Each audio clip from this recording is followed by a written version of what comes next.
hindi ko pa rin talaga maintindihan kung bakit ganun yung inasan ni Corazon kanina. Palibahas pa kasi hindi pa rin siya nakakausap simula nung nangyari sa admission niya. Ano namang koneksyon nun? Hindi kaya tama ka. Sinusumpong na naman siya ng sakit niya.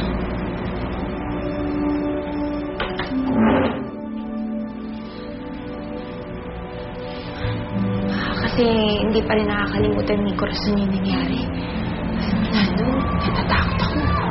Ano ka ba naman? Kunti bagay, pinalalaki mo. Inibigyan mo ng kahulugan. Walang sakit si Moret. Niloloko lang kita. Sige na.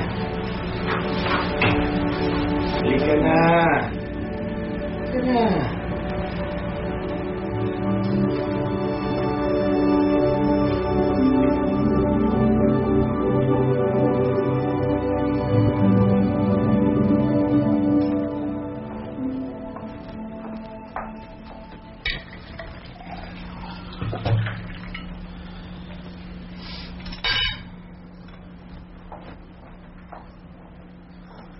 Corazon, tulungan na kita. May problema ka ba? Oo. Problema ako. Baka naman pwede natin pag-usapan. Bakit bigla ka nagkakaganyan? At ano ba ang problema mo?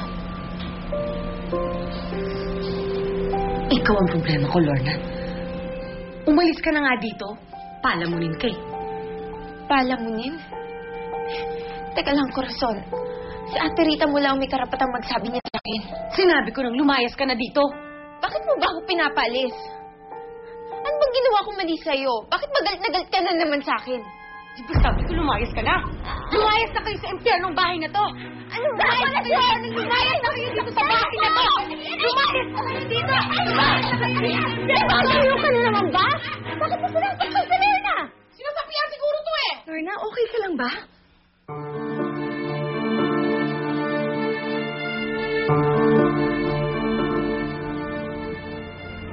Lorna? Ano nangyari? Lando, umalis na tayo dito. Ayoko na dito eh. Sandali, bakit ka umiiyak? Si Corazon eh. Hindi lang gusto niya ako palayasin dito. Hindi gusto pa niya ako patayin eh. Lando, tama na. Hayaan mo na. Umalis na lang tayo dito. Baka pati yung anak natin malagay sa peligro. Paano nga tayo aalis dito? Wala pa akong trabaho. Anong gagawin natin? Hihintayin na lang ba natin na may mangyaring masama sa akin?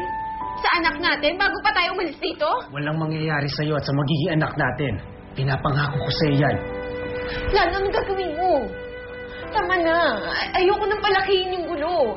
Hiyang-hiya na ako kay Rita. Tsaka,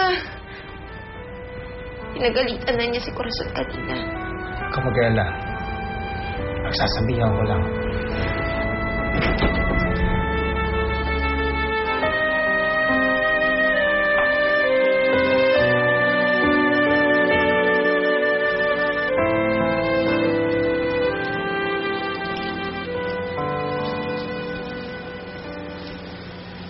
Moret!